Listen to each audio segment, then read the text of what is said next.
You don't have to buy a webcam right now. I'm not trying to buy a webcam. I'm trying to fix my webcam so you guys can stop grousing about it. I grouse about mine too. Yeah, but I can't do anything about that. I can only do about mine. Hello and welcome to issue 703 of Geek in the City Radio. I'm one of your hosts, Aaron Duran.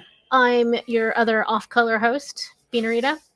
And I am your other crew host, Cable Hashitani. Look, we're all just one different shade of the rainbow, thanks to all our different cameras. I'm slightly gray with a touch of, fuchsia. Who knows why? Denise you're just green. I don't feel like I look green. This looks like my normal color to me. Although I do know that the color is not real because that's not the color of the walls. Yeah. That's the color of the walls. Oh, look, it's real. It's her now. Yeah, lean this way. Should I be more pink? Oh my god, why is your camera so far away? See, this makes me look gray and washed out. A little bit of warm light is good for you, friends. All right, this is warm light. Yeah, well, watch me switch this to warm, and I'll turn into I look like an alcoholic face. Yeah. Hi. You know, maybe it's just your face. I can't help you with that. That's what I needed to hear today. I feel like he's been saying that for months. And I've been fighting him on that, so I give in. I give in. What? I don't even know what's going on anymore. We're doing a show. Yeah, we're going to talk about fucking Star Trek and Barbie and tea. Yep. Yeah. Not to be in that order, Three but that's what we're things. doing. Norm, I'm not going to do tech support live on the show. Trust me, I have done all of those things. All of the questions that any of the chat is going to ask, we have already gone through this. Pretty much every week. Yeah. For the past year. Yeah. This is our opening banter. We just kind of let it into the opening of the show a little bit today. Right.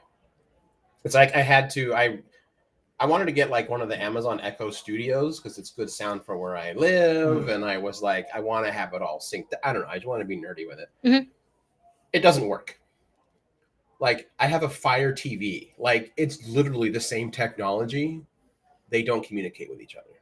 Of course not. The Echo sound, like you'll be watching a movie or whatever, and all of a sudden it just stops making sound. The shows keep playing. So I called, I let their tech support know, and it's like the same thing, Well, what's it doing? I said, it's not doing anything. Were you connected to this? Yes. Have you tried? Yes. And I like to where like this last time I talked to him, I said, I just want to start off right now by saying like, everything you're going to ask me, I've done. Also, I work like production boards. Like I know these things. What's it doing now? Nothing. Just sitting there like literally doing nothing. Yeah. And then she's like, well, what's it? Is there a color on the Echo? I said, well, yeah, it's a red ring. Oh, you've hit mute, which maybe is, I said, you told me to hit the mute button. Remember the mic button? Oh yeah. So that's not it either. We found out what it was, and then we'll get to the show, I promise. So apparently this is the show. Yeah, okay. So apparently all Alexa products require Wi-Fi that works on 2.5 hertz, not 5. I don't know what it is. It's a type of band that only Alexa works on it correctly. Nowhere on their site does it ever say it requires that. Mm-hmm. Ever. And almost every modern internet system is doing this 5 hertz. If you get lucky, you have one that can swap back and forth when needed. Mine does not. So this gets into the same kind of bullshit that companies have decided what the standard is going to be. Yeah. And then they don't bother telling you. Like I had to learn this from Instagram, which it was a TikTok reel. It doesn't matter. Sure. Whatever. Like I just assume that I am getting old and I have hard hearing and I just turn the TV up louder every time we want to watch a thing because it feels like every time, especially when we're watching Netflix, I can hear the explosions just fine. And but everyone is talking like this. They're really quiet. Yeah. And you're like, go to audio.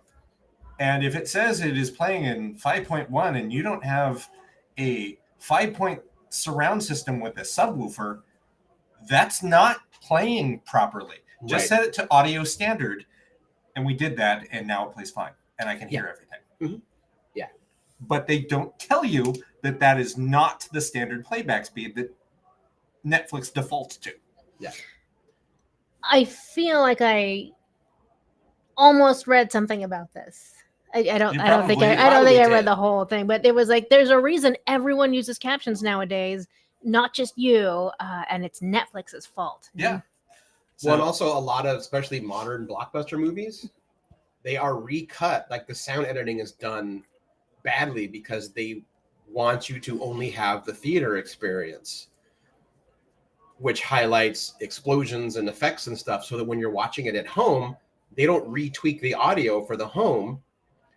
It's still designed for that. Broadcast television does. There are standards and regulations for how to provide the audio to your television, and Netflix doesn't do that. None of the streamers do that. Also, all of your TVs will default to motion blurring, which you should immediately turn the fuck off. It is only good for live sports. People talk about how like they're modern movies look like they're out of sync. Why does it look like shit? All this, it's because of motion blurring. And every TV defaults to it being on. So just find it in your settings, turn it off. Yep. It's very frustrating. It's almost as if these things should be regulated. What? Well, it's like whenever you would watch Star Wars, even like the newest ones, and you see that like every bit of technology uses some different interface, and we all love to make fun of it. Like the fact that like the Empire has like 5 different versions of like SD cards. Mm-hmm. And we're like, oh, that's so dumb. Why do they do that in Star Wars? I know it's just for props and stuff. We would never do that here. We do. Really? Mm-hmm. I have 4 different types of USB. Mm-hmm. 4. Why? There's no reason for it. I'm sure there's someone like, Thomas Gill's going to write me. Well, the reason why is back in 1992 when they were first up. That's great. Great. When it first started, fantastic. But it's 2023. Mm-hmm. The people who are in charge of regulating these things are slow. Yeah. Yep. Like the Apple Lightning plug. Fuck that thing. Ugh, I hate that thing. Stupid. Yes. Well, they're being forced to get rid of it in Europe, which means they'll change it here too, the USB-C. I won't get into why, but I had to get a bag together, and I threw in a MacBook and an iPad, and I also needed some headphones, and then I needed a charger for the headphones, and I needed to make sure that the headphones are either wireless connect or the tablet, that iPad is, like they only give you one hole now. Yeah. Good luck if you want to listen to something without Bluetooth and you're low on battery. You can't do both. You can't. There's one hole for everything. You're a goddamn chicken. One hole for everything. Oh, okay. Like a chicken. Right, okay. Everything comes out of one hole on a chicken. Not counting its mouth. Okay. Yeah, all 3 functions, one hole. You're welcome for that. Anyway, modern tablets, often, I guess modern iPads anyway, you only get one port, and that's for charging. That's for if you have a wired headphones, what have you. Yep, cloaca. Anyway, and then I'm like, okay, and a phone charger and a laptop charger. And so I'm like, okay, now I have to like look at all of these devices and figure out who needs what, and just show up with like a pile of cords and plugs, because everything needs something a little bit different. And that's all within one ecosystem of brand products. Right. So Ryan mentioned, I get it. No, he's right. There's no reason to change the plug. I get as speeds increase, you need a new cable. That's fine. I get that. But there's no reason to have like 4 different types of like plugs at the end. Nope. The connector didn't need to change, just the wires inside the cords. Yeah, how much power it can do. How much Why did it change? Capitalism. I do like a USB-C though. You're never gonna put it in the wrong way. Nope. It's Man, Cable and I are behaving so well. All this talk of like only having one hole, putting it in right. Just gonna keep lobbing it at you guys until you break. Nope. We're trying to be good people. So Just like the crew of the Starship Enterprise. Yes. Is that a segue we can do? that's a segue. Good. Get me out of talking holes. I actually. So I wanted to talk a little bit about the tea room. Oh yeah, do that. Because that also leads into something else we did on Saturday that we can also talk about before we get into all the shows and the movies. What the shit did we do on Saturday? Really? Anyway, my memory, I think, is getting worse. That's probably true. I will remind you when we get there. So okay. What I wanted to talk about, my friend Scout and her wife Caitlin was in town this weekend, and Scout and I had matching Starfleet uniforms. They're specifically the Enterprise uniforms from second season Discovery. Okay. But we've never had an opportunity to wear them together. Oh, cool. So she came into town. It's like, bring your uniform. Whatever we go do, we'll just go out in uniform. And then I found, apparently for the third time, because every time I'm like, oh, there's this tea room that's this. She's like, you know, this is the third time you've told me about this. It's like, I do the same thing too. I don't remember any of these conversations. She's like, yeah, I know. Like, okay. Anyway, there in the Kenton neighborhood of Portland, there's Emperor Giorgio's tea room. This used to be Lovejoy's tea room, and it was located on Killingsworth in the Concordia neighborhood. Mm-hmm. But they got a new location. They moved to Kenton, and they decided that they didn't want to continue to be a colonist tea room. They also got some shit about it, a little bit. Yeah, because Portland going to Portland. Yeah, I'm sorry, I've already lost it. What was it? What did they used to be called? Lovejoy's. Okay. Which is a chain. It's out of San Francisco, I think. Oh, not for the local Lovejoy? No. Okay. Not Asia Lovejoy. Which is the person. I gathered. Okay.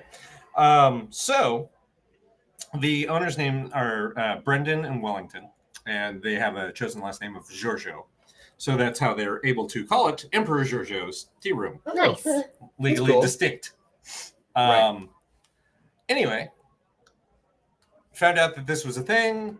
They have a reservation system. You can order a whole service, and you just go and you have some lovely tea and snack on some no, not Ada Lovelace. That's not what I'm talking. I'm talking about Asia Lovejoy. You don't live here. Ryan, what are you doing to me? The reason why we're called Portland is because of Lovejoy. Yes. Because that's what he wanted on the coin flip. Yep. Who was the other person fighting him? Cooch? No, I think it was Skidmore. Ah. No. Anyway, he wanted to I think she's right. I think it was Cooch. I'll look it up. But the other name was that they wanted was Boston. Yeah. So we would have been Boston. We were almost Oregon. Boston, Oregon. Gross. Yeah. The coin is in the lobby of the Oregon Historical Oh, it was Society. Neither. It was Francis Pettygrove. That's right. I should have known that by now. Oh, and it's backwards. Francis Pettygrove of Portland, Maine versus Asa Lovejoy of Boston. Okay. Mass. Yep. There we go. We had the Lovejoy part, right? Yep. Anyway, so they renamed the place Emperor Giorgio's Tea Room and went with a Star Trek Discovery theme. Like there's this huge, lovely mural on the wall that includes Michael Burnham in the middle with the USS Shenzhou, the USS Discovery, and the that. And up there in the corner, that's the Emperor's flagship, Emperor Giorgio's. This doesn't open. No, it doesn't open today. But I learned about this place ages ago and then promptly forgot. And in fact, I didn't catch it until the second time I looked at your picture. I don't know why I needed to go back. Maybe it was because in the back of my head I was like, wait a minute. Yep. I did, like, it finally clicked where you had taken the picture. Yeah. So very excited. I was very excited for you. It's a lovely tea room. I encourage anyone who is a Trekkie in the Portland area to venture out there. You don't even need to drive. Just take the yellow line. Take the yellow line out to Paul Bunyan and get off, and it's like 2 blocks away. Like, I'm dead serious. Nice.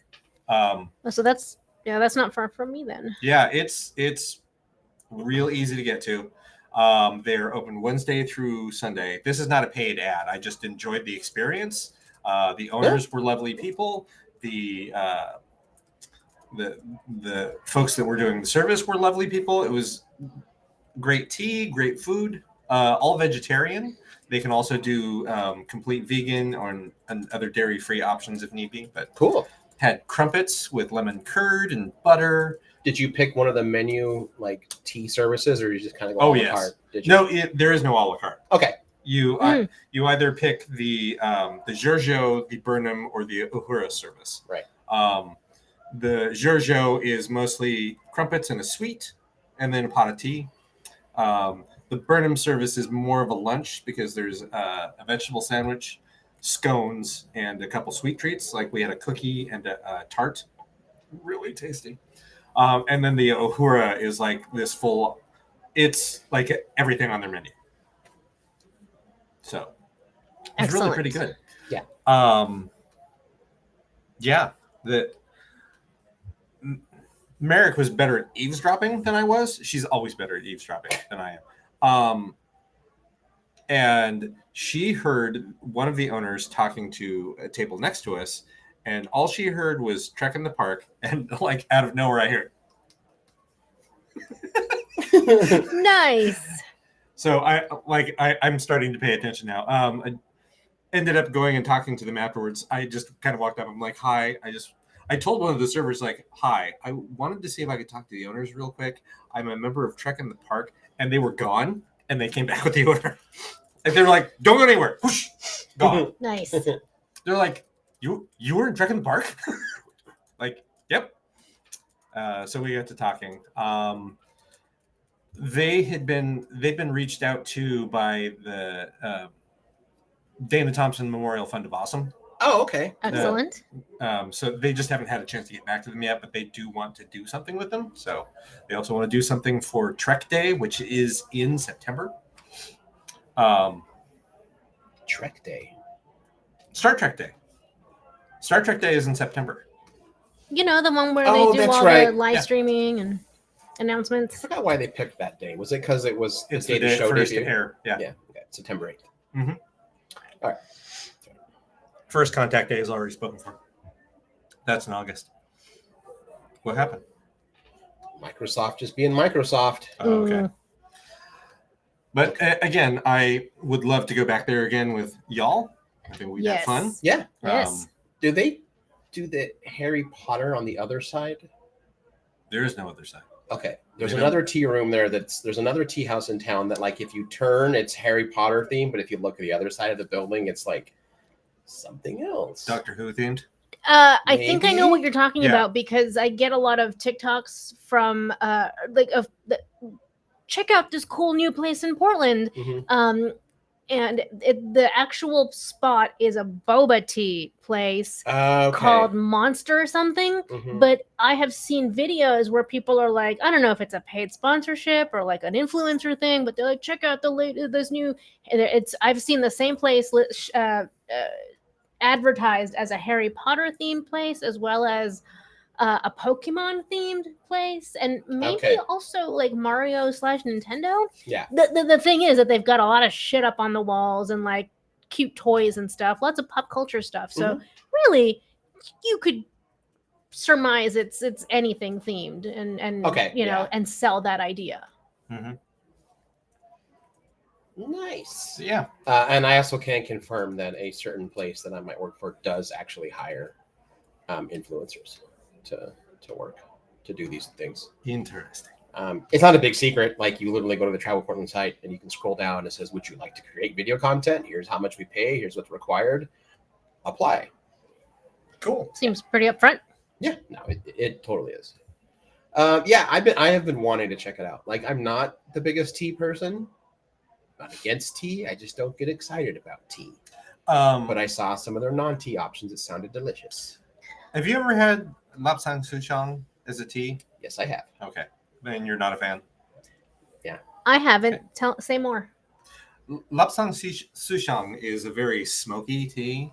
I I let Scout try it, and she's like, "Oh yeah, this is how you like your scotch too, isn't it?" I'm like, "Oh yes, actually it is." So that's why I was asking Yeah, you if I've had it. It's well enough. It just doesn't. Tea just doesn't do it for me. sure. I like oolong tea, milk tea. That's still tea. Yeah, that's fine. Okay, but I guess I like that one. Okay. There's a lot of different kind of teas. There I are know. there are a it's- lot of teas. But that Black Wolf sounds delicious. Yeah. I like all teas, Yep. so sign me up. I highly recommend. Please use their reservation system. It takes a second to grok what you're doing, but yes, you are saying I'm this many people. This many people are going to have this service. This many people are going to have this service. You decide what tea you want when you get there. They'll take care of you from there. You can also drop in, but Cool. I do want to check it out. But it is not a la carte. You choose your. you choose a service. Mhm, mhm. The I've triples- never Hmm? been to a tea service. I haven't either. So and now I have. So it was great to have that experience. You can also do it at the Chinese gardens and the Japanese gardens. I have not had British tea service. Right. I've had the others. Okay. I've No, had I'm just the- saying. I haven't had any. was I mainly haven't for had Denise. I was like, any variety of tea service from any culture. depending on the time of the year, the ones you can have at the Japanese gardens are like long. Yep. That sounds nice. Yeah. I Not like- all of them. Some you just grab and go. You but know me, yeah. I love a long hangout. Yeah. One day I want to do their full moon tea service. Like you have to Mm, book it. mhm. It usually goes fast because the park closes at a certain time. But I think it's in the autumn when they do it. Yep. I think they do an autumn one and a spring one. It's the full moon service. Who does this? Who puts this The on? Japanese Japanese gardens. American gardens. Yeah. Or the Japanese gardens. Yeah. They are they have all kinds of recognition from Japan for the amount of work that they have done Well, in those gardens. sister cities, right? We're Not sister city just with that. what's the one in Japan? So you were going to say Sapporo. It's Sapporo, isn't Yeah, it? Yeah. it is. Okay. Yeah. Yeah. It all started because we, like in the however many decades ago, not centuries, we sent them the starters for a rose garden, and then they send over a like people like whatever, professional like garden designers, like who will then live and alter and make sure that it's a proper Japanese garden. We have shit in the Japanese gardens here in Portland that are things that are not supposed to be taken out of Japan, and Japan has gone, no, give it to Portland. Yeah. But no, give it to Portland. Yeah. It's fine. They're fine. It's their government. It's their rules. They can break It's- them if they so- want, I guess. It's been It's delayed not because just of their government. It's cultural. cultural. It's So one of like we have. I think we have a tori from Japan yes. that's like you don't fucking move those. So it's been delayed because of cargo and shipping issues. But so the gate that you enter into now is only 280 years old, and it was shipped over. Once all the other red tape happens, like it's already been approved, but like there's some other red tape about shipping it and being extra careful. Portland's going to get the only shogunate gate to ever leave Japan. And it's like 480 years old. We will be the only time it is. They don't let them leave Japan. They're sending one over. Yeah, Wow. we're gonna get one of them. So it's Otsukimi, the moon viewing festival. It happens in late September. Yeah, it is. But the sale dates go by whether you're in the Golden Crane Society, and then members, which I believe Merrick is a member, right? Merrick is a member. And then last is open ticket sales open to the public. So I would venture to guess that it's hard to get in if you're not already a member. Yeah.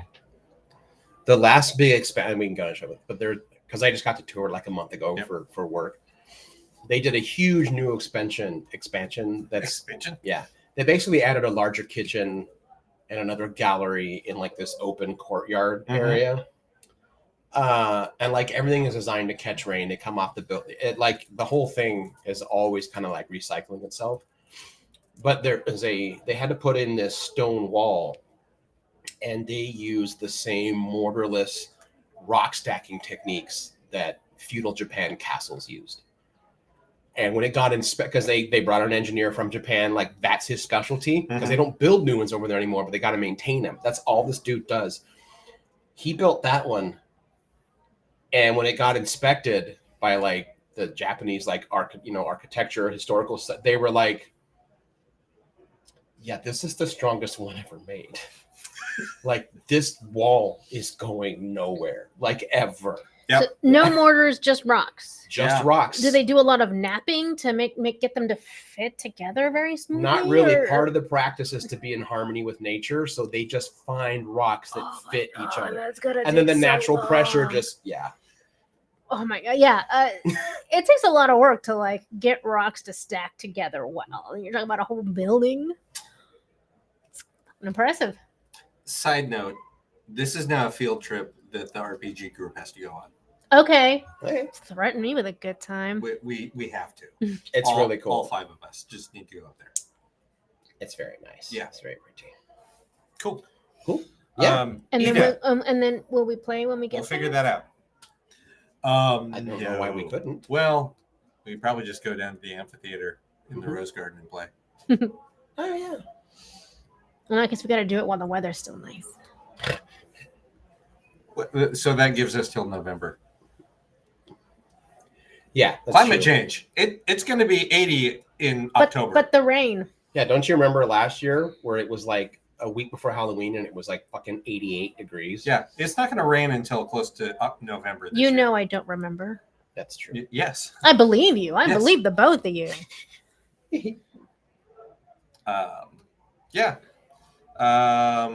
This is And then after the doing that tea service during the day, we all yeah. Now I remember. yes. It was Friday, not Saturday. Was it? It was Friday. That's why I'm like, Saturday, you're right. evening.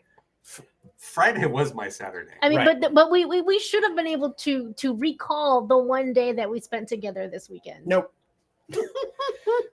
Yeah, so we got to do basically pre-beta testing on a new escape room at Glowing Greens called Fortune Teller Yeah. that has all the fun like little toys and technology in it. What's the name of this one? Fortune Teller. Fortune teller.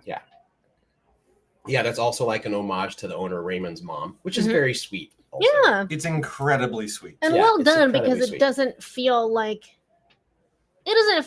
you're working through an adventure with a bunch of somebody else's personal stuff. It's Yeah. all blended together very nicely. The escape room doesn't involve us trying to solve Raymond's mommy issues. No, but a lot of his family photos are Yes. in there. Yes, It- it is very well done. Yeah. I love the story that he said that like she's the one that got him into horror when he was a kid. Yeah. She bought him or helped him buy a hearse for the haunt. It's like Mhm. that is some feel good father mother or Mother son boy.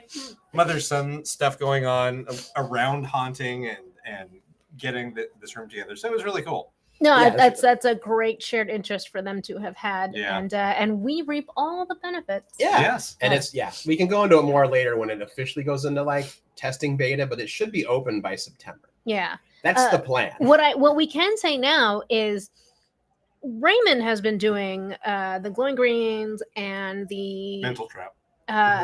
Mental and, trap and, is the, and the haunted houses Mm-hmm. and the mental trap thing for a while now. This room has taken a while to get off the ground, but it also gets to enjoy the benefit of all of this other past experience that Raymond has. You know, he's got these really great audio visual effects. Mhm. The puzzle stuff, the immersiveness of the rooms that he built, they just keep getting better and better. Yep. Yeah. All the moving elements. So I'm certain I didn't express this at the time, but like you can really see like Raymond's progression in skill and like understanding how these things work and like moving the industry forward. Yeah, and coming from a haunt background, I think helps a lot too. Yep. Mm-hmm. Because I feel like a lot of people don't think about it. Like any haunt can like get you for a jump scare, but the great haunts have some kind of story involved. Yes. You may not think about it, but the really good haunted attractions have a story and you're a part of it once you go into it. And he works a lot of that into like his escape rooms and stuff like that. Mm-hmm. And he's never a fan of just one room. All of his escape rooms have multiple rooms you have to get through. And even that is something that's not super common, even amongst some of the other really good escape rooms that we know about town. Mm-hmm. Oh yeah. But just his production value, it just keeps going up and up, and it was not low to begin with.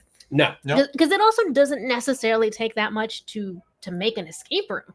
I have been to escape rooms that were like an office behind an insurance office in a strip mall. Mm-hmm. And they just had a couple pieces of furniture, some stuff with some locks, and some pieces of paper with riddles. Is it an hour's worth of like challenges? Yes. Yes. But it's also you're very obviously in a business park strip mall situation. Right. When you walk into one of Raymond's rooms, the outside world is gone. Yeah, you are in this experience. Yeah. And not everyone can boast that. Right. Or, yeah. No, you're. I think we've been spoiled by the escape rooms that we go to. That we have tested and have gone to. Because the ones that we go to are people who are former haunters. Mm-hmm. Yeah. Or we're definitely spoiled. Haunters on pause. Right. Yeah. Jeez. Like there's one in Clackamas Town Center that I've never gone to. Mm-hmm. And it just gets at the end of the mall, like by Dick's Sporting Goods or whatever. Mm-hmm. And there's always just like one person on their phone just manning the front. Mm-hmm. I've never seen a group go in. Or like I was like, this place can't be that affordable to rent from.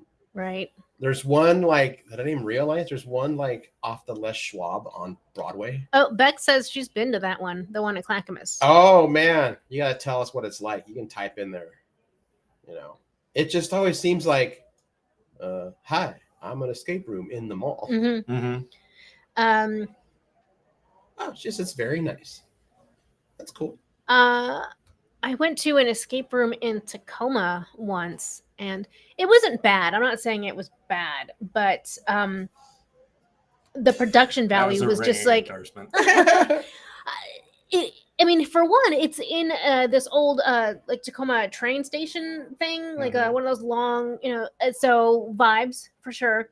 Mm-hmm. But the whole situation, you can tell, is just like put up with a bunch of plywood and some paint. And there's not a lot of infrastructure, so there's no lighting, which, like you can arguably say like, well, that's to help with the challenge or what. No, you just don't have lights. You just made it dark. Yeah, you're just inside an old warehouse basically that you didn't do that much to. Right. It was a good little escape room, but it's when you're like Cable said, like we're kind of spoiled for choice in this town in terms of like a high quality production when it comes to escape rooms. We enjoy a certain level of privilege. We don't ask for these things, so we don't demand them, and they're given them, which is where I think spoiled comes into it. Like we're not expecting any of this. This is not an expectation. We recognize our privilege and are very grateful for the fact that. No, I didn't mean it like that. I mean that because we have had the opportunity to experience a lot of like high level production value escape rooms. Our expectations are spoiled. Our expectations are above and beyond, I think, the average person. And I think that the same would be true of someone who is an escape room enthusiast. They're going to say, okay, well, this was fine, but like the production value was a little bit underwhelming compared to this one over here or that one over there. If you do enough escape rooms, if you do enough of anything, you're going to start to recognize like, oh, these guys are killing it and these guys are here. Right. That's a great way to put that. These guys are killing it and these guys exist. Yep. Is that too You hard? sure are here. That's look a at thing. you. Look at you existing. Bless your Look heart. at you. And I mean, I'm sure every facility is going to get your money at least once. But if you're not bringing it like the other guys are, you're only going to get that money once. That's true. Yes. Cool. Quick little side note for folks who live in Portland. You can all do your best, like Munson laugh here in a minute, but Andy No has lost his lawsuit. But now they found his Venmo and they're like, request $100 losing fee from him now. Oh, What? People are now asking that Andy No pay his losing fee to all of basically like. Is that like, did he set a precedent for that? No, they're just fucking with him. Cool. Yeah, no. I mean, if you can get money out of him, go for it. But yeah, no. I didn't know he was doing a lawsuit thing. yeah, it's fine. You don't need to You don't follow need to know. anything about this guy. No, it just popped up really quick, and I was That's like, great. Nice. That's some wonderful news for a Tuesday. Yes. Yeah. Should we take a little break and then Let's- come back and talk Trek and Barbie? Yeah. Yeah. I just like the idea of that as a combo. We shall be right back.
Why, hello. I was born ready. Full of rage, darkness. Where are the other drugs going? Oh, what the? Is your drink broken? Yes. Hi, everybody. Hey. She's on her way. Yeah. I'm just gonna say, Denise decided that she'd had enough with our tomfoolery and went, "Fuck it, I'm And out." she bounced. She's out. Yeah. But she has returned. Oh, okay. Hi. Did you guys start without me? Yes. Well, because the system forces it. Yeah, okay. The audio clip is only so long. Sure. Anyway, what'd I miss? Nothing? Nothing. That literally nothing. It was like us being like, hey, we're back. Why are you connected to my Bluetooth speaker? Let me turn that off. Weird. Oh, shenanigans. So anyway, Star Trek. Yeah, let's jump right in. Trek, the number one Star Trek. So, Subspace Rhapsody aired last Thursday, which is the highly anticipated musical episode of Star Trek Strange New Worlds. Yes. I posed the question to both of you when you got here, and I'll pose it to the rest of the internet too. So has everyone else listened obsessively to the soundtrack multiple times since it's aired? Or is it just me? When I am able to, I do. In fact, when I would take a break at work or on my lunch break and I finish early and I just want to go for a walk, I catch myself doing, it's a very specific musical theater stretch while you're listening to songs. Mm-hmm. And it takes kind of like all of my willpower to not just start throwing my hands in the air as I'm, singing and dancing. Left foot, right foot. Yes. Right arm. I did feel like that I was able to top out while bouldering this morning with a little more flourish than I normally do. Yeah. I loved it. It was so much fun. I managed to not watch any trailers for this before we watched the episode, and I'm glad that I did not. I went in 100% blind, did not know what to expect. It was tough. At least one of us is always busy on Thursdays at my house, and so we never get to watch it the night that it comes out. Mm-hmm. And other people have watched it at like 3 a.m. already and are talking about it online, and I'm like, get away from me. I did it. Miss I Twitter. I don't miss Twitter. No, even like Google. Oh. When you pull up Google and it has like suggested articles and stuff, I'm like, don't tell me anything. Yeah. I'm like, I don't even want to have an idea of what's gonna happen. But or I made it. Or the ones that put a spoiler in their headline. You're like, what? Who taught you to write? Comic book resources. Remember when they were like a site that actually covered comics? CBR? Yes. CBR. Well, I figure more specifically, the problem is that like if you don't actively follow a show, you don't know what is a spoiler and what is just content that you can talk about. At any rate, yes, it was really, really nice to go in blind. It was, and there's going to be spoilers on this, folks. Yeah, if you haven't seen it yet. Yep. Yeah, sorry. Like it's gotten to where with this cast and production team and writers crew that like when they say they're doing this thing, like I no longer go like, I hope they can pull it off. Now I'm like, this will be fun to see them do. Because they've stuck the landing every single time they've tried something different. They've stuck the landing every time. And I already saw people like, no, Roddenberry never would have done this. Are you kidding me? If they'd have had the budget and the talent to do this in the 60s, they would have 100% had a musical episode. They would have. To every old school Star Trek fan who says, this is not my Star Trek, this is not what Star Trek would do. They had a motherfucking Halloween episode where they were being chased around by a cat. That's right. There's an episode with fucking space hippies. That's right. Do not come at me with this bullshit that this is not Star Trek. TNG did a Western. Yep. I mean, so did the original series. Yep.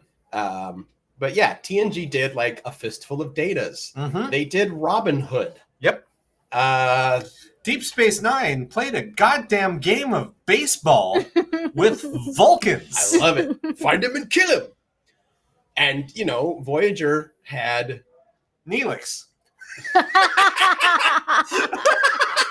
I was going to cut the show a break and say Captain Proton.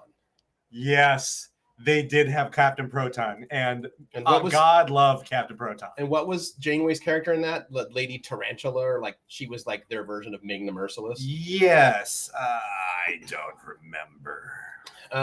Enterprise didn't do anything like that, but that's because Berman and Braga are soulless, and they just wanted more shots of Jolene Blaylock's butt cleavage getting oiled up.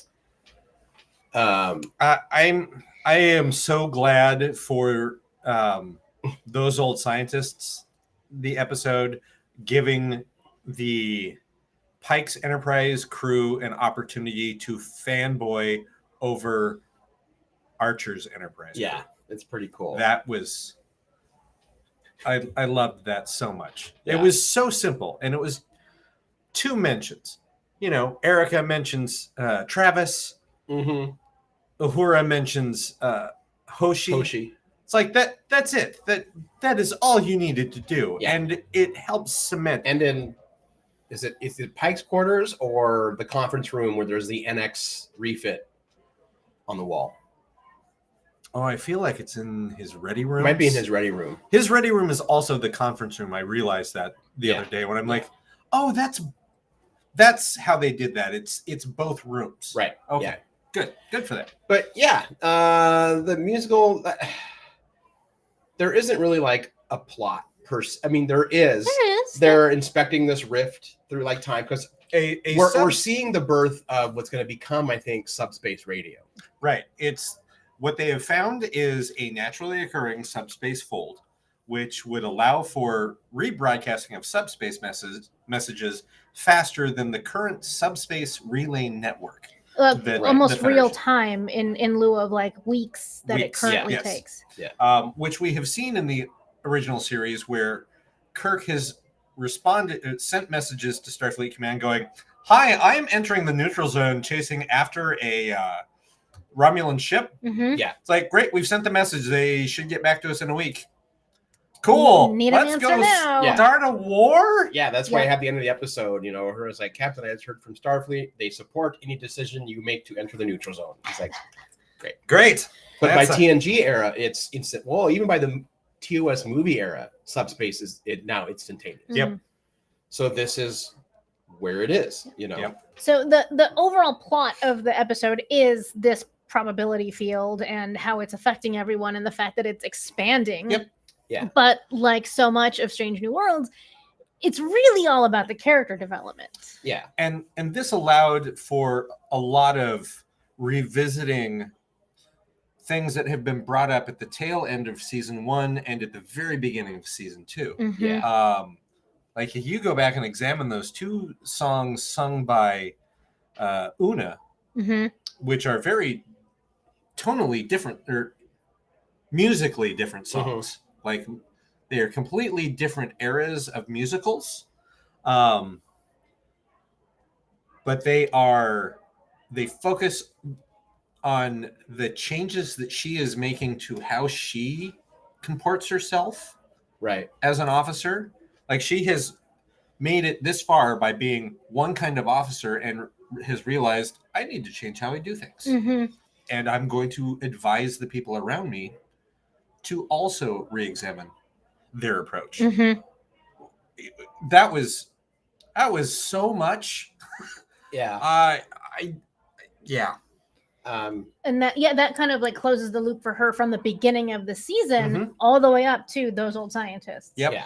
And then that connects directly to La'an and She her kinda gets shit her from closure. 3 episodes ago. Yeah. Oof, I don't know about closure. Well, not it'll be closure, a but- while, but she's on her way. It has changed her arc. And we are seeing, she is great. It is great to have La'an Noonien Singh be the badass of the ship, Mhm. right? But we've got to witness the birth of, we get to see who La'an is going to become at this point. We've now seen who she is by where she's come from, Mm-hmm. but now she's with a different crew and has a different stake in life, and actively wants things to be different. Yeah, like her. I love that the episode also showcased who on the show has musical background. Yes. Because Christina Chong and Celia Rose Harding. Whoa, man, did they ever get Mhm. solos? Yeah, they got the big solos because they also have singing careers. I think Rebecca Romaine has some musical theater experience before she became a model. But she's not a singer like Celia or Christina, but she's great. Like they all sounded good. You can tell the ones that probably required more vocal coaching for singing than others. Sure. Which is fine. But they also, like, if you watch the Ready Room, like, they talk about how, like, if we're doing a musical episode, we're not phoning it in. We are treating it like a live show. Yep. Like, we're going to grind these rehearsals. We have to stick this landing. And I also love that it's not an anomaly that's making them singing. No. It's an alternate universe where everything is a fucking musical. Yep. Is bleeding into our universe. So somewhere out there is the musical universe. Mm-hmm. Sure, why not? Where apparently all Klingons are boy bands. I was not ready for that. I like that we got the payoff for Bruce Horak last year when he talked about the death of Hemmer. Mm-hmm. He's like, I knew going in, Hemmer's getting killed. Yeah. All I asked was for a cool death. They wrote me a fucking awesome death. Like Hemmer had a great death, full of purpose. Every actor wants the good death got on all screen. kinds of lines. Mm-hmm. It's like, I knew this was a one season and done. They're bringing me back for season 2, so it'll be great. I'll be something different, but I'll be around. And this was the payoff that he was the Klingon general. Yes. That was fucking awesome. And the dance number of D7s and the Enterprise as they fly. Yep. So if you listen, when you go back and rewatch Subspace Rhapsody, listen to his speaking voice and you're like, there it is. I can hear it. I can hear Hemmer's voice as the base of the Klingon general. Yeah. So, yeah, that's Bruce Horak. He's great. I can't wait for him to keep coming back. I want him to be the recurring star of Strange New Worlds. the Jeffrey Combs of Strange New Worlds. Yay! Yeah, and I also want Jeffrey Combs on Strange New Worlds. Yes. Oh my gosh. I also appreciate that, like, they dealt with, like, story stuff. Yep. Like, it wasn't just like, it's funny, I named this episode Once More with Feeling, which is a shout out to that Buffy one. And I feel like, I don't know, I always felt like the Buffy one tried too hard to work in story elements, but they were more focused on a wacky musical episode. This one doesn't. This one breaks up Spock and Chapel. Yeah. Which we knew was going to happen. Oh, yeah. Of course. Maybe I thought it would be a bit longer. I think it still will be. I think that there's still going to be, like, bear in mind, we have the season finale to go, and it is Which the is going to Gorn. be intense. It's 100% the Gorn. Unless they have... I'd already forgotten about the Gorn situation. Oh, yeah. They haven't really talked about it since the first episode. Yeah, it's why, like, Captain Pike and Captain Patel's last interaction, my guts sank. Did you watch the clip? No. For next week? No, I don't watch the clips for the... Oh, you don't watch the clips at the end of the Ready Room? Nope. I always do. I Normally always I would forget like to watch the Ready Room. but so. I like watching the Ready Room just for the interviews, and I'm good. I don't watch anything. Go ahead. Here's the thing I want to say about the Buffy musical. We can critique the Buffy musical for all the things that we want to, as long as everyone recognizes that there would not be a musical episode of any fucking show without Buffy the musical. They absolutely set a precedent. Yeah, because it sure shit wasn't cop rock that got people going. No, but Buffy the Vampire Slayer. God, I would love to have Sarah Michelle Gellar on this show to talk about how influential Buffy the Vampire Slayer, the television show, her as an actor, and her character are on modern television. Yeah, that'd be cool. Because modern television does not exist the way it does without Buffy, including current iterations of Star Trek. We would not have the Arrowverse without Buffy. Yeah. How's that?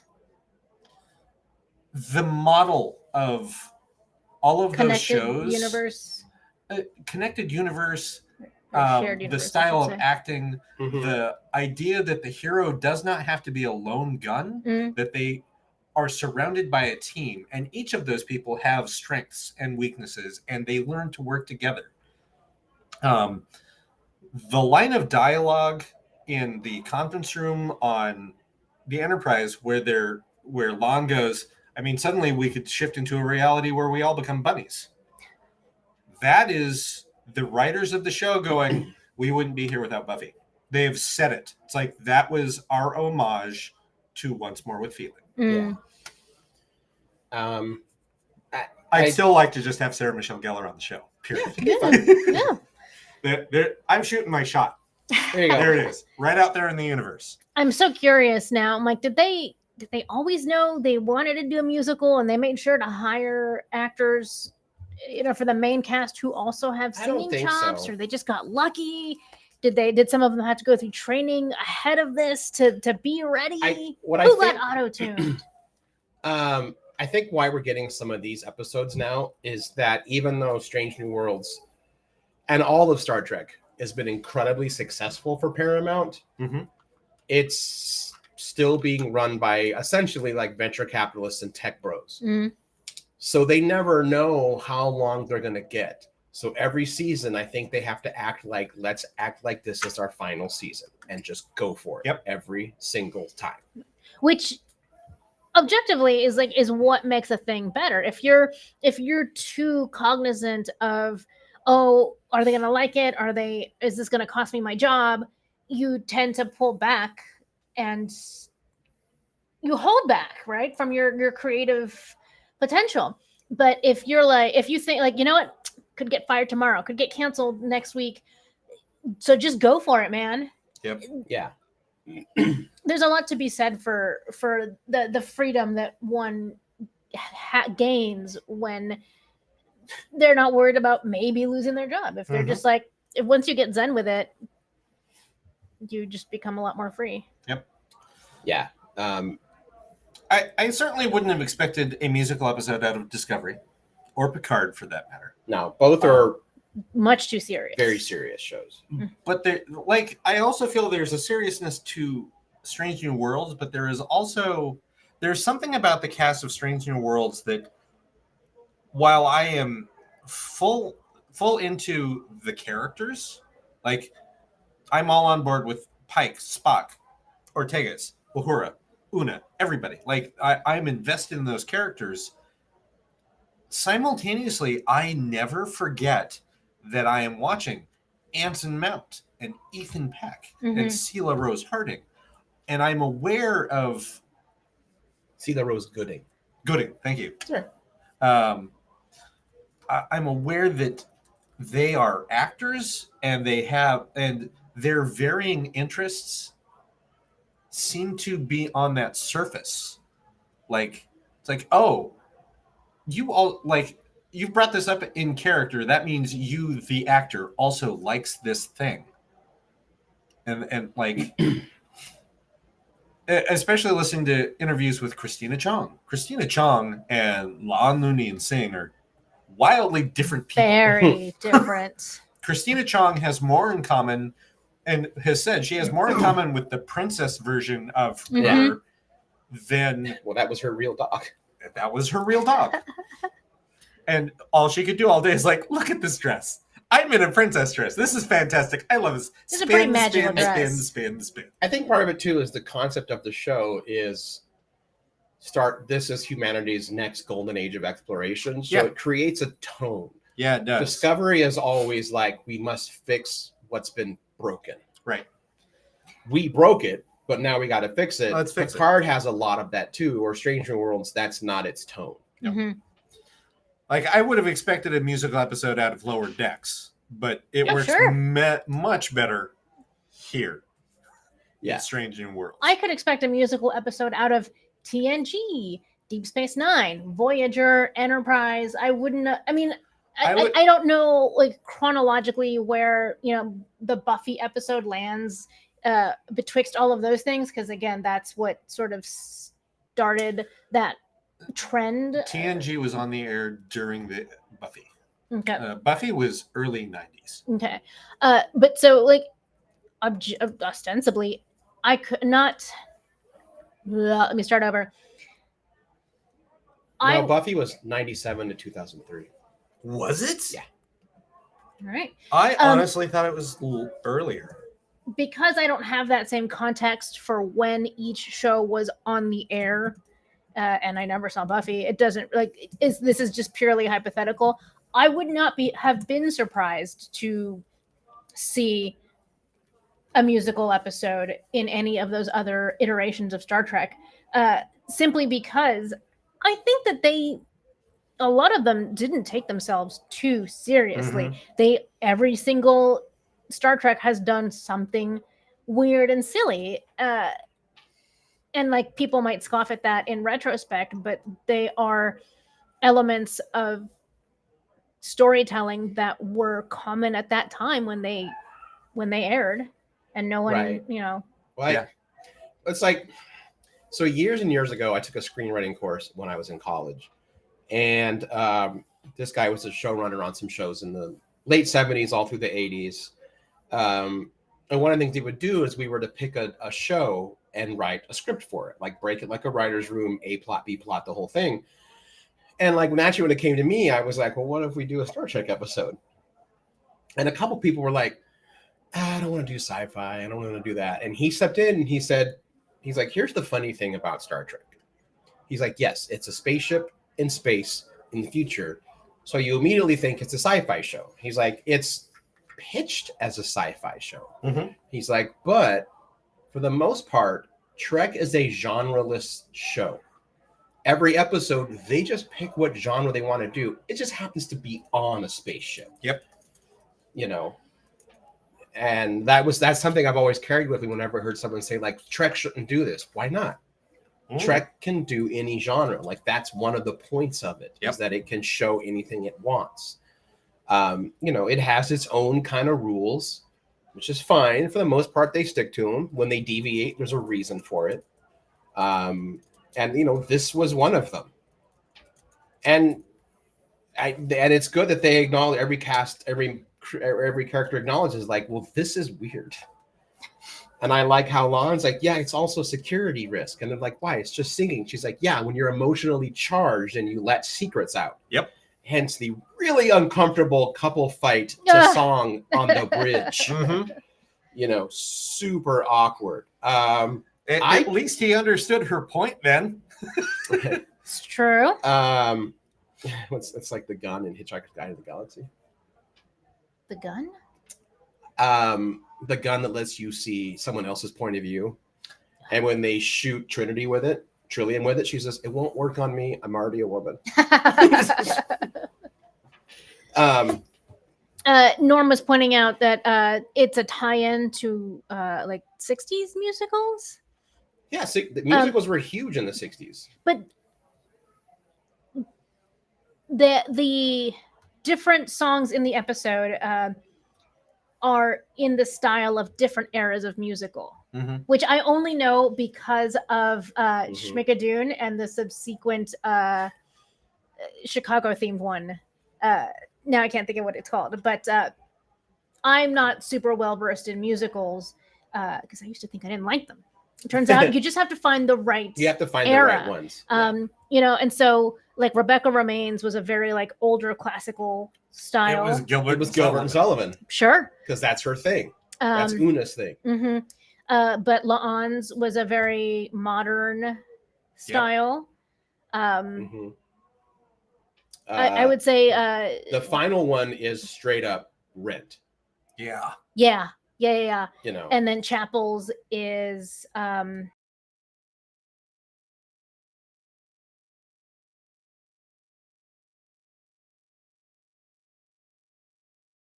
think that is sort of the go-to, or becoming the go-to, when people want to create a musical episode, is to not pick any one particular era or genre of musicals, but to kind of do like one from each noteworthy era. And I think that that's a lot of fun, because that way you are able to capture multiple audiences. Like, hopefully there's something for everybody if we pick from all of these different ones. If it had all been like a Gilbert and Sullivan style, I probably would have been really bored. it wouldn't have worked as well. Mhm.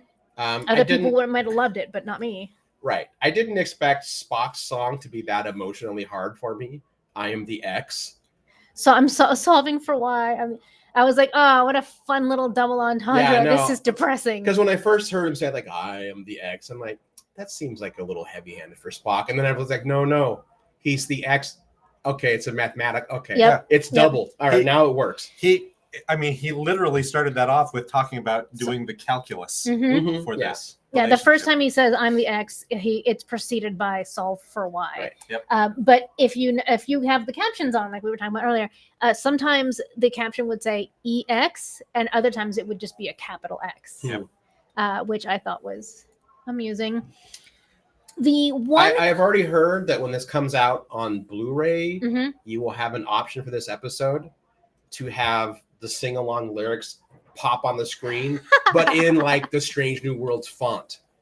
So like, I was like, oh, don't tease me and not do this. And then there's like some fun little. Oh, sorry. I'm gonna say, like, the one complaint I have is generally the same complaint I have for most musicals, and I think that's just par for the course. There's not a ton of nuance, or maybe not nuance, but subtext in the lyrics. It's all very, very. This is the problem. This is how I feel about it. This is what I hope to resolve. Yeah. Like, very clear cuts. But it's, again, you kind of can't help it when you're trying to like lay down a bunch of expo in a very limited amount of time. And this is one 50-minute episode. Yeah, we already know the characters, but you have to tell the whole story in the song. So a lot of the lyrics felt kind of heavy-handed. But that's all musicals. That's a trapping of the genre. Right, of the right. style. And that's what I'm saying is like, Yeah. I get that this is sort of how it always is. Yeah. But it's always kind of disappointing to me. I'm like, come on. I don't know if you can do subtlety in a musical. Are you disappointed because your problems aren't solved in a song? Maybe. Okay.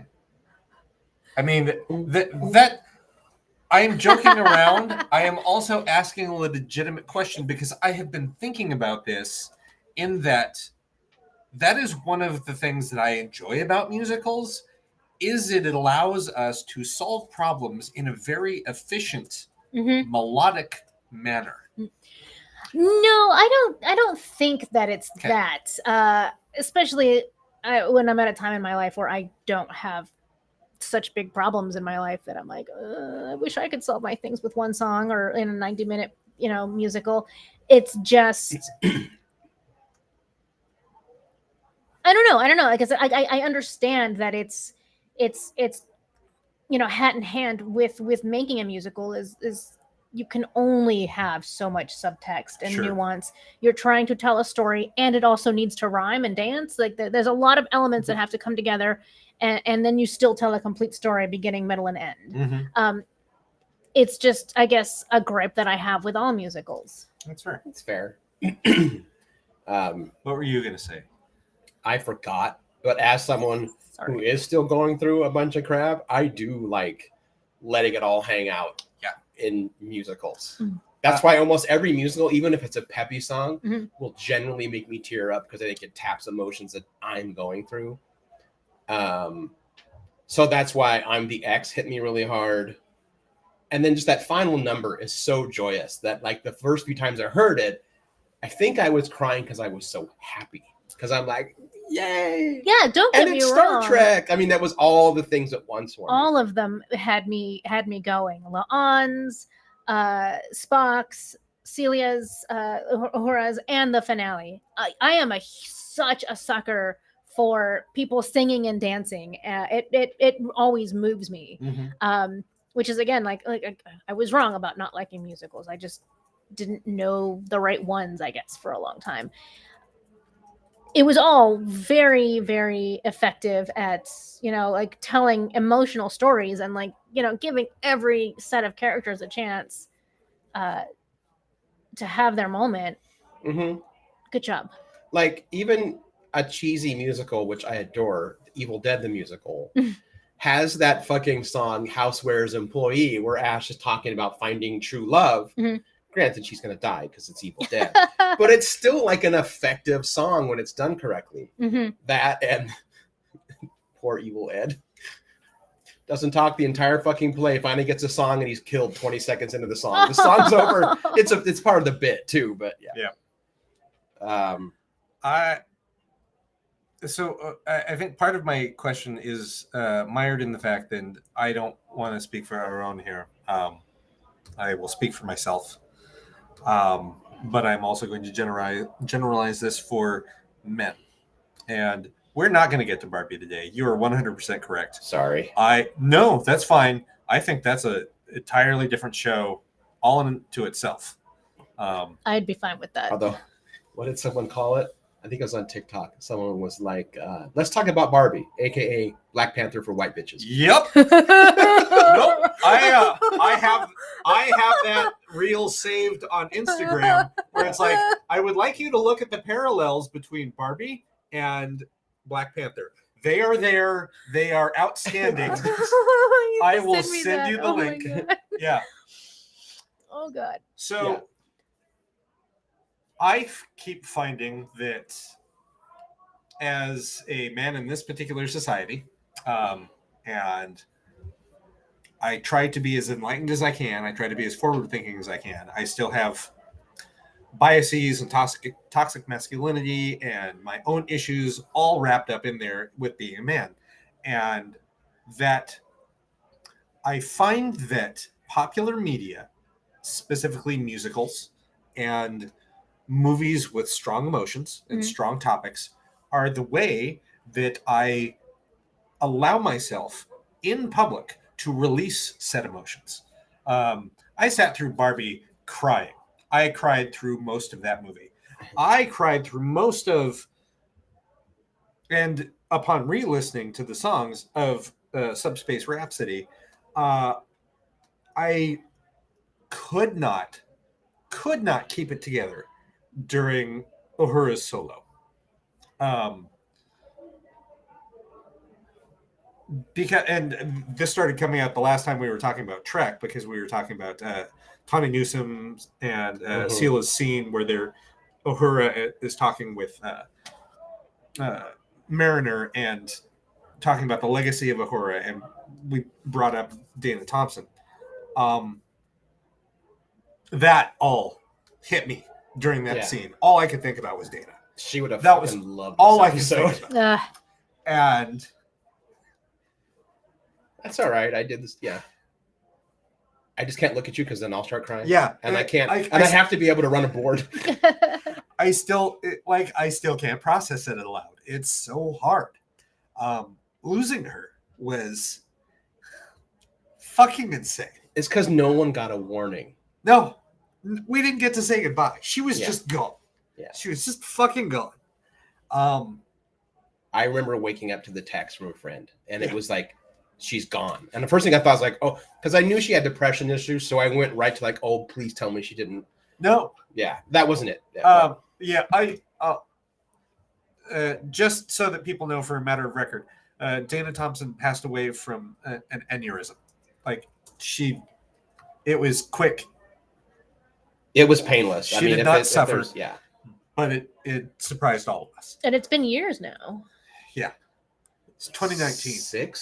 2019. That's She died in 2019. Oh, okay. So it is not without a certain level of melancholy that I watch every episode of Strange New Worlds, because all it does is remind me of her, Mm-hmm. and all I can think about is how much she would love this. Mm-hmm. Yeah, I but this is what I mean. This is what I want. I want to give everybody the emotional permission to feel these things. Go enjoy the media that you love and feel things and figure out how that then maps over the story of your life, in which you are the main character. You are also the background character for everyone else's life, but you're the main character of yours. Go feel things. It's fine. It hurts. It sucks. But when it's great, it's great.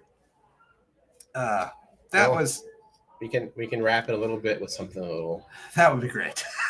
Because I have to check other things while we're going, and Yeah. I saw a meme. It's from Wrath of Khan. It's after the first attack, and Kirk is Khan. If it's me you want, allow myself to be beamed aboard. Spare my crew. I'm the one who broke your great granddaughter's heart. Khan's all, what? Never mind. They are going to have to deal with that somehow. And I know I'm not like someone who's like rigid adherence to canon. Yeah. But like in Space Seed, like they don't know. Like once they find out that his last name's Noonien Singh, they act like, oh, they got to do something. I'm going to give them the benefit of the doubt and let them play that up. Is Kirk was playing chess with Khan the entire time.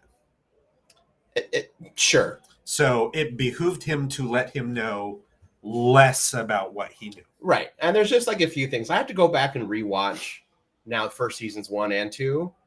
If Uhura has ever been in the same room as T'Pring. Because in a mock time, she says, she's lovely, Spock. Who is she? Like it's the and he says T'Pring, my wife. Opening credits. They've never met. I don't think they've ever met, and that's got to be intentional. Yep. She knows Pike. Well, no, she knows the crew, but I don't. And maybe you mean T'Pring? Yeah. Yeah, but she's only interacted with Pike, and she knows who Christine Chapel is. No, Uhura was on the bridge. Uhura was on the bridge during the Serene Squall. Yeah. That's been a while. Well, I hope they don't nomad her again. Remember in original series when Uhura gets zapped by the Nomad probe and it wipes her brain, but they are able to retrain her by the end of the episode. Yeah. That was weird. Yeah, that was magic. Well, the TOS era writing wasn't always the strongest. And then Norm, I'm glad you're going to therapy. I need to be doing the same. I am not.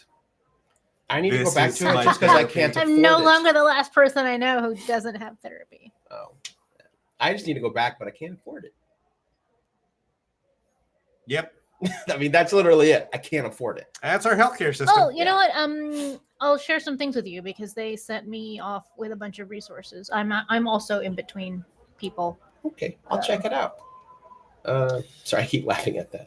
That's I'm the one who broke your great grandmother's heart, and I loved it because in my head, the way they've done the screen cap, Khan's like, "What?" Kirk's like, "What?" Made me laugh. It's very Klingons dumb. rapping. Klingons rapping? No, boy bands. Was it boy bands? It felt more of like a hip hop thing to me. I think it was more. Really? I felt it was more K-pop. That's what I was like. I was like, you're "Oh, this right, is BTS." because they are synchronous dancing background dudes too. Mhm. Okay, I'll go K-pop. Yeah. Before I'll. That's what I meant, though. Yeah, that's what BTS. BTS is a boy band, but it's K-pop also. They're still a boy band. Sure. Yes, but but they're different. Yeah. Yes. No, I saw it as like American boy bands. I know. Korean boy bands. Yeah, no, I saw them as like BTS. Yeah. With a little bit of old school Bone Thugs and Harmony a little bit rhyming. Well, that's what I meant by like. The whole like, what do you got to do? I was like, oh man. Like an older hip hop kind of a. Or well, no, I think they're more R&B. Why you always calling when you got your drama? I know. I wanted more of that. I wish that they had gone longer. Well, as Una said, no one wants that. No one wants Klingon singing. No. I believe that the internet begs to differ. Yes. And also, it's well established that Klingons love their opera. They Also, do. that I mentioned that too. I'm like, but they love music. Klingons love singing. Yeah. Yes. Maybe they're annoyed that they were turned into a K-pop band. Like that did not feel honorable. Right. Well, I mean, that's what they were mad about, right? Yeah. Yes. Yeah, Yeah. maybe they should have had a more operatic in the original Klingon performance. We all would have expected that. None of us expected K-pop. Right. You're right. Well, and K- also then they wouldn't have had a reason to be mad. Yes. So Right. Yeah. K-pop was better. sometimes it just be that way. Yep. Yeah, it was a lot of fun. I totally forgot. We are going to get an animated Strange New Worlds in this coming season of Lower Decks. Yep. These old scientists, they're getting sent to the Lower Decks era. What? Yeah. Lower Decks this season was- has an episode called These Old Scientists. Yeah, it was always meant to be a 2-part crossover in the 2 shows. Okay, I did not know oh, that. Yeah. Oh boy, Yeah. I'm I still super love- excited. I for still this love next Mbenga at season. the end of that when they're animated. What the hell is this? But next week, though, shit looks intense. I haven't watched. Again, I'm not watching previews. All I know is it's called Hegemony. That is all I need to know. Yeah, the hegemony. Hegemony. Gorn Thank you. hegemony. mm, I love the Gorn. When I was doing my little fan fiction way back in the day, during early Patreon days, I made the Gorn like my primary thing. Because they're the one Trek villain that we really have not expanded on. Them and the Tholians. Yeah, I I actually think Enterprise did a pretty interesting thing with the Tholians. it did. So did the IDW comic when they did Year 5. It really did. Yeah. I Mhm. really like Bright Eyes. Yeah. That was great. Mm-hmm. Bright Eyes was a Tholian. He was a Tholian child that becomes the first member of Starfleet. who named him that? Uhura. Mm-hmm. And it had like Gary 7. It had the whole. Yeah, it was. It was the greatest hits of TOS era in a comic book form, Yeah. basically. Bright Eyes took the name Bright Eyes because Uhura called him that, and he's like, "None of you can pronounce my name. I'm aware of that. Mm. Go ahead and call me Bright Eyes because I like her." Gotcha. It caught my attention because Bright Eyes is from Planet of the Apes, Mm-hmm. Mm-hmm. Sorry, I just saw another. and then the meme. musician who took his name from Planet of the Apes. Some of one of like TOS era Christine Chapel Spock. Why don't we try dating again? We were great together. No, I cannot forgive you for breaking up with me in song while Captain Kirk's brother and Uhura sang backup in the fancy bar that we used to have on this ship. We should wrap up the show though. Yeah, we should. Had a lot of fun. Ended on a high note. Are we going to have a guest? I'm going to yet? try to get I'm trying to get Martin on for next Okay. week to talk about the way of things. Cool. There was a cool development and then it became really shitty. Yeah, I saw Uh-oh. that. Yeah. Yeah. So it had a huge backing and we were all really excited. Mhm. They got removed for violating terms of service because one of the things that certain people do use bots for Mm, is they back projects to launder money. So super. So like 10K worth was canceled. That's cool. So we're and back to good. like $3,000 on a Ooh. $36,000 budget. So then, if real people, not bots, would like to back that, where do they go? That's a good question. I was not prepared for that. We'll reblog that. Yeah. If you follow us on social media, we'll reblog all of those links.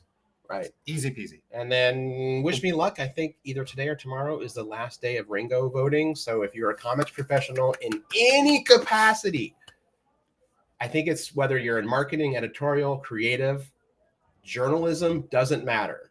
You were allowed to vote in the Ringos. So vote for Season of the Bruja as best series. That would be great. Yeah, because we're up against fucking Saga and Something is Killing the Children Oof. For best series. not new series. Okay. No, I know. They don't have a new series one. Oh, The Eisners do, Oh. but not the Ringos. Fair. So I'm not gonna. Okay. Yeah, I have qualms, but I'm that's certainly a not conversation going to for a throw different day. shades on the Ringos because I loved the work of Mike Waringo and he Yeah. was taken way too soon. well, let's wrap it up. Yeah. Sorry. Before I talk about any more dead people. I know. I'm Aron Duran, whose camera keeps freezing. I'm Beanarita, still green. And I'm still Cable Hashitani. I'm going to be over here weeping. We'll talk to you all next week.